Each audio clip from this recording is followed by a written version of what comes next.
दोस्तों 9 मार्च को हमारा कक्षा 11वीं का जीव विज्ञान बायोलॉजी का एमपी बोर्ड का वार्षिक परीक्षा का पेपर होने वाला है। लगातार दोस्तों हम अच्छे से तैयारी करेंगे ताकि हम क्या है 11वीं के बायोलॉजी के पेपर में 70 में 70 स्कोर कर सकें। क्रम से दोस्तों मैं आपको 2 अंकी वाले महत्वपूर्ण प्रश्न बता दूंगा, 3 अंकी वाले महत्वपूर्ण प्रश्न बता दूंगा, 4 अंकी वाले महत्वपूर्ण आपको क्या है कवर करा दूंगा। ओके, आपको पता है डायग्राम भी आते हैं, तो ये इंपॉर्टेंट जब बताते जाऊंगा तो साथ ही आपको डायग्राम भी कवर कराते जाऊंगा और वस्तुनिष्ठ भी आपको प्रैक्टिस करा दूंगा। क्रम से वीडियो आएंगे। ओके, तो क्लास 11th बायोलॉजी वार्षिक परीक्षा इंपॉर्टेंट क्वेश्चन आंसर के नाम से प्लेलिस्ट होगी। प्लेलिस्ट पर जाकर आप क्रम से वीडियो देखते जाइएगा।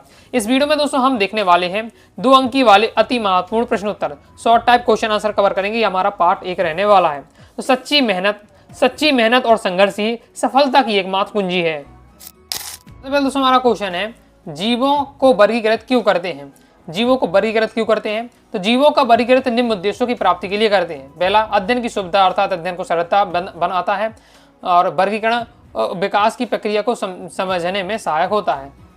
ओके, तो सिंपल है आपका किस प्रकार से हम जीवों को वर्गीकृत करके पढ़ते हैं कि ये इस जगत के ये क्या जीव है, ये जगत का जीव है। ऐसा हम क्यों करते हैं? अलग अलग जगत में बांटते हैं तो अध्ययन में सुविधा हो जाती है। इसके साथ ही वर्गीकरण के उप विकास की हमें क्या है प्रक्रिया को समझने में सहायक मिलती है। वर्गीकरण का जो विकास किस प्रकार से हुआ वो भी हम जान सकते हैं। द्विनिषेचन डबल फर्टिलाइजेशन क्या है? तो पुष्पीय पौधों की पराग नलिका में प्रजनन केंद्रक या प्रजनन कोशिका से 2 नर युग्मों का निर्माण होता है। निषेचन के दौरान एक नर युग्मक अंड या मादा युग्मज के संयोजन कर युग्मनज यानी जायगोट बनाता है और दूसरा नर युग्मक द्वितीय केंद्रक से सहयोग करके त्रिगुणित केंद्रक बनाता है जो भ्रूणपोष का निर्माण करता है। इस प्रकार दोनों नर युग्मक निषेचन क्रिया में भाग लेते हैं। इस क्रिया को द्विनिषेचन कहते हैं। 2 नर युग्मक निषेचन क्रिया में भाग ले रहे हैं इसलिए द्विनिषेचन कहलाता है। तो समझ गए होंगे क्या बताया जा रहा है कि जो प्रजनन कोशिका होती है उसमें कितने 2 नर युग्मों का निर्माण होता है और निषेचन में दोनों नर युग्मक भाग लेते हैं। एक क्या करता है, एक नर युग्मक अंडे या मादा युग्म से सहयोग करके युग्मनज यानी जायगोट बनाता है और दूसरा नर युग्मक केंद्र से सहयोग करके त्रिगुणित केंद्रक बनाता है। ओके, तो भ्रूणपोष का और जिससे क्या भ्रूणपोष का निर्माण हो जाता है। तो हम देख रहे हैं निषेचन क्रिया में दोनों नर युग्मक ने भाग लिया है इसलिए इसे द्विनिषेचन कहते हैं। नेक्स्ट है मुनेरा जगत के 2 लक्षण लिखिए। तो मुनेरा जगत के 2 लक्षण, पहला है सभी मुनेरा कोशिकाएं सूक्ष्मदर्शी होती हैं। दूसरा, इनमें केंद्रक द्रव्य के चारों ओर केंद्रक कला नहीं होता है। तो मुनेरा जगत के जीवों के लक्षण हैं कि सभी मुनेरा कोशिकाएं सूक्ष्मदर्शी होती हैं और सूक्ष्म होती हैं बहुत ज़्यादा।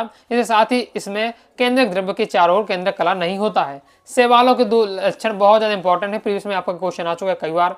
तो शैवाल के आपको लक्षण पूछे जा रहे हैं और जिस हिसाब से आपको पेपर में आपको उत्तर देना है उसी हिसाब से मैं आपको यहाँ सॉल्यूशन बता रहा हूँ। शॉर्ट टाइप पूरा आपका दिया हुआ है। शैवालों के लक्षण में पहला है शैवाल समानतः जलीय जीव हैं जो स्वच्छंद एवं समुद्री जल में पाए जाते हैं, परंतु कुछ शैवाल असमान और विशेष आवासों में भी पाए जाते हैं। दूसरा, इसमें प्रजनन कायिका अलैंगिक लैंगिक 3 विधियों से द्वारा होता है। कायिक प्रजनन विखंडन द्वारा, अलैंगिक प्रजनन जल बीजाणु और अचल बीजाणु द्वारा तथा लैंगिक प्रजनन समयुग्मी और असमयुग्मी विषमयुग्मी के प्रकार का होता है। नेक्स्ट है पुष्प किसे कहते हैं? तो तने या शाखाओं के शीर्ष पर अथवा पत्ती के कक्ष में उत्पन्न होने वाले रूपांतरित संघनित प्रयोग को जो प्रजनन द्वारा फल एवं बीज उत्पादित करता है फूल या पुष्प कहलाता है। ये क्या है? फूल या पुष्प की परिभाषा दी हुई है। पत्ती के 2 कार्य बहुत ज्यादा इंपॉर्टेंट है और बहुत ज्यादा सिंपल भी है। पत्ती क्या काम करती है? पहला, प्रकाश संश्लेषण क्रिया द्वारा पौधों के लिए भोजन का निर्माण करती है। दूसरा, प्रकाश संश्लेषण एवं श्वसन के लिए विभिन्न गैसों का आदान प्रदान करती है। यह है पत्ती के 2 कार्य। नेक्स्ट क्वेश्चन है दोस्तों हमारा आपका टाइलोलिसिस। टाइलोलिसिस क्या है? तो यह टाइलोलिसिस। तो कुछ पौधों की वाहिकाओं में गुब्बारे के समान अतिवृद्धियां दिखाई देती हैं जिन्हें टाइलोसिस कहते हैं। यह जाइलम की वाहिकाओं के चारों ओर की जीवित कोशिकाओं से वाहिकाओं की गर्ती में जीव द्रव के एकत्र होने से बनती हैं। पूर्ण विकसित टाइलोसिस में मंडरेजिल, गोंद, टेनिन आदि पदार्थ पाए जाते हैं। नेक्स्ट है मेढक की 2 श्वसनीय पेशियों के नाम लिखिए। तो मेढक की 2 श्वसनीय पेशियां कौन कौन सी है? एक आपकी स्टोनाहाइड्रेट पेशियां, दूसरा है आपका पेट्रोहाइड पेशियां। नेक्स्ट है कोशिका की परिभाषा दीजिए। बहुत ज्यादा इंपॉर्टेंट है, प्रीवियस में आपका आ चुका है। तो कोशिका की परिभाषा क्या होती है? कोशिका संरचना जैविक क्रियाओं की एक इकाई है जो पारगम्य झिल्ली से घिरी होती है तथा जिसमें स्वतः जनन की क्षमता होती है। यह विभिन्न पदार्थों का वह सूक्ष्मतम संगठन रूप है जिसमें वे सभी क्रियाएं होती हैं जिन्हें हम सामूहिक रूप से जीवन कहते हैं। यानी कोशिका क्या है, जीवन की हमारी मूलभूत, जीवन की संरचना की हमारी क्या मूलभूत एक इकाई होती है। जिस प्रकार से कोई मकान की एक दीवार हो गई थी, दीवार में एक ईंट का महत्व होता है, एक ओके, उसी प्रकार से क्या है हमारे पूरे शरीर में क्या है कोशिका का महत्व है। ओके, ईंट जोड़कर आपको क्या बनता है, दीवार बनती है, दीवार से जोड़कर क्या पूरा घर बनता है। सेम इसी प्रकार से कोशिका आपकी जुड़ती है, फिर ऊतक बनता है। ओके, ऊतक से अंग बनते हैं, अंग से हमारा शरीर बनता है। तो ये क्या एकदम से मूलभूत इकाई है हमारी जैविक क्रिया की। ओके, ये आपको तैयार करके रखिएगा। मनुष्य के हृदय को पेशीय जनित क्यों कहते हैं? तो पेशीय जनित क्यों कहते हैं? हमारे हृदय में हृदय स्पंदन की उत्पत्ति विशिष्ट पेशी तंतुओं से होती है, अतः इस कारण हृदय को क्या पेशीय जनित हृदय कहते हैं। नेक्स्ट है गाल्जी काय के दो कार्य इंपॉर्टेंट है, प्रीवियस में आ चुका है आपको। गाल्जी काय के दो आपको तैयार करके किसी न किसी सेट में जरूर आपको क्वेश्चन देखने को मिल सकता है, पढ़ के आपको रखना है। तो गाल्जी काय का मुख्य कार्य कोशिका स्त्राव का है। प्रोटीन अणु संश्लेषित होकर एंडोप्लाज्मिक रेटिकुलम से ग्लाइजिकाय में पहुंचकर संग्रहित होते हैं, अंत में क्या है कोशिकाओं से बाहर निकाल दिए जाते हैं। गाल्जिकाय कुछ स्त्रावी पदार्थों का भी संग्रहण भी करते हैं। तो ये आपके गाल्जिकाय के कार्य। नेक्स्ट है ब्लैकमैन का सीमा कारक सिद्धांत क्या है? तो इस सिद्धांत के अनुसार ब्लैकमैन का सीमा कारक सिद्धांत क्या कहता है कि जब किसी प्रक्रिया की तीव्रता अनेक स्वतंत्र कारकों द्वारा निर्धारित होती है, तो इस प्रक्रिया की दर सबसे कम मात्रा में उपस्थित कारक से ही नियंत्रित होती है। क्या बताया जा रहा है कि जब किसी प्रक्रिया की तीव्रता अनेक स्वतंत्र कारकों द्वारा निर्धारित होती है, तब उस प्रक्रिया की दर सबसे कम मात्रा जिसकी उपस्थित होती है उसी कारक से नियंत्रित होती है। तो प्रक्रिया किससे निर्धारित हो रही है? स्वतंत्र कारकों से निर्धारित हो रही है, लेकिन जिसकी मात्रा सबसे कम होगी वो क्या है, वो वह कारक क्या है नियंत्रित करेगा प्रक्रिया को। नेक्स्ट है वृद्धि को परिभाषित कीजिए। तो पादप व जीवों के आकार, आयतन, भार व जीव द्रव्य में अनुक्रमणीय बढ़ोतरी को क्या वृद्धि कहते हैं। अब हम जानते हैं नॉर्मल वृद्धि क्या होता है, वृद्धि यानी बढ़ना होता है, लेकिन अगर 2 नंबर में से पूछ लिया जाए तो किस तरीके से एग्जाम में लिखना है, फिर हम नहीं लिख पाते हैं। तो क्या है पादप व जीवों के आकार, आयतन, भार में तथा जीव द्रव्य में अनुक्रमणीय जो बढ़ोतरी होती है उसे हम क्या वृद्धि कहते हैं। नेक्स्ट हमारा क्वेश्चन है जैव क्षमता से आप क्या समझते हैं, इंपॉर्टेंट है, आपको तैयार करके रखिएगा, प्रीवियस में आ चुका है क्वेश्चन। तो जैव क्षमता क्या है? अधिकतम निश्वसन के बाद वायु की वह अधिकतम मात्रा जो एक मनुष्य के फेफड़ों से बाहर निकाल सकते हैं जैव क्षमता या सजीव धारिता कहलाती है। इसका फिर आपको फॉर्मूला भी याद दिया हुआ है। जैव क्षमता व्यायाम या अधिक परिश्रम के समय अधिकतम ऑक्सीजन उपलब्ध कराकर अतिरिक्त ऊर्जा उत्पन्न करने में भी क्या सहायक करती है। तो आप समझ गए होंगे क्या कहलाता है जैव क्षमता। अधिकतम निश्वासन के बाद वायु की अधिकतम मात्रा जो क्या मनुष्य के फेफड़ों से बाहर निकाल सकता है वो जैव क्षमता कहलाती है। फिर पेरिकॉर्डियल द्रव के 2 कार्य लिखना, ये भी प्रीवियस में आ चुका है, एकदम प्योर सिलेक्टेड में आपको क्वेश्चन बता रहा हूँ। और बायोलॉजी में लगातार 3 साल से जो मैंने क्वेश्चन बताए वही एग्जाम में एकदम रखे हुए वार्षिक परीक्षा में। ओके, तो अच्छे से आपको तैयार करके रखिएगा। तो पेरिकॉर्डियल द्रव के 2 कार्य आपको लिखने हैं। तो पेरिकॉर्डियल द्रव क्या है? हृदय को बाहरी आघातों और एवं घर्षण से बचाता है। दूसरा, यह हृदय को सूखने से बचाता है। बहुत ज़्यादा इंपॉर्टेंट है और सिंपल है। पेरिकॉर्डियल द्रव क्या करता है? एक तो इसका ये काम होता है, हृदय से संबंधित है। ओके, ये पेरिकॉर्डियल द्रव हृदय को बाहरी आघात और जो घर्षण है उससे बचाता है, और यह हृदय को क्या है सूखने से बचाता है। नेक्स्ट है लाइकेन क्या है?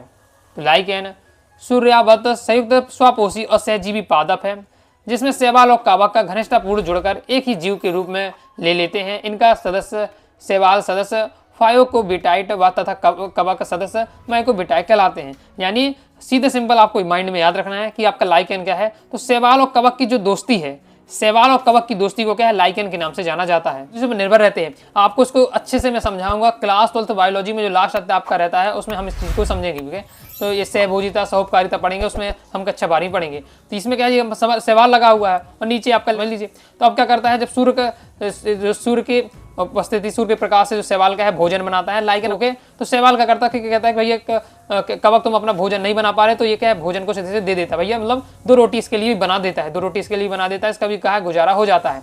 अब इसके बदले में क्या करता है जो कवक होता है, कवक क्या जो जमीन में रहता है, तो जमीन से पोषक तत्व खींच कर, धरातल से पोषक तत्व खींचकर खनिज लवण वगैरह वो क्या है शैवाल को देता है उसकी वृद्धि के लिए। तो दोनों एक दूसरे का क्या है एकदम सहायक करते हैं और एक साथ रहते हैं। तो जो इन दोनों घनिष्ठ संबंध है, शैवाल और कवक का घनिष्ठ संबंध हमारा क्या कहलाता है? लाइकेन कहलाता है। क्लियर है? नेक्स्ट देख लेते हैं।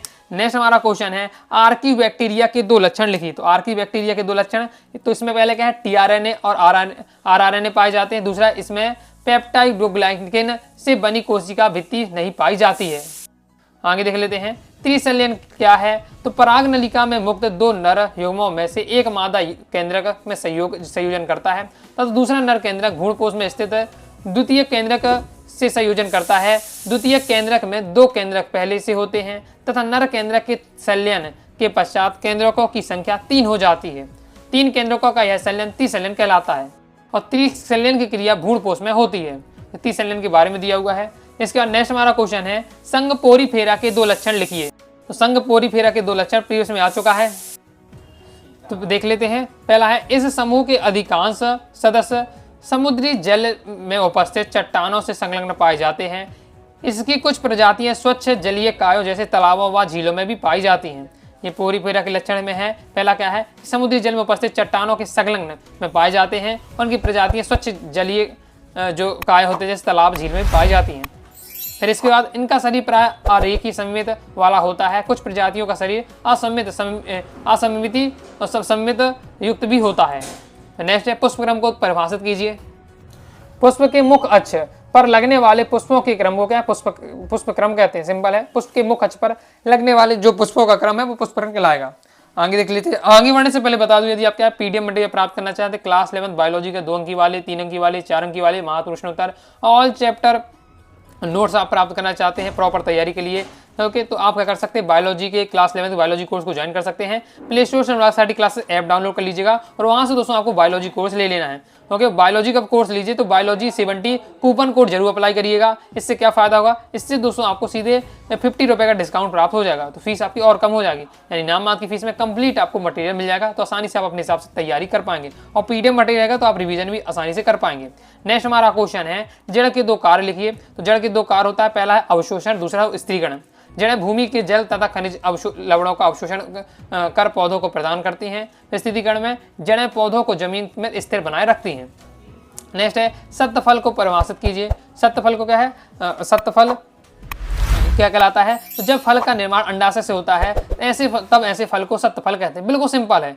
अभी क्लास 12 में आप पहली अध्याय में पढ़ेंगे, जब क्लास 12 में पहुंच जाएंगे असत्फल पढ़ेंगे। ओके, तो असत्फल में क्या होता है? जब फल का निर्माण अंडाशय से नहीं होता है तो वो ऐसे फल को हम असत्य फल कहते हैं, और जब फल का निर्माण अंडाशय से होता है तो ऐसे सत्य फल कहलाता है। असत्य फल के उदाहरण में देखिए जैसे सेव है। सेव आपको पूछा जाता है तो सेव एक आपका आभासी फल है, आभासी फल कहा जाता है, असत्य फल कहा जाता है।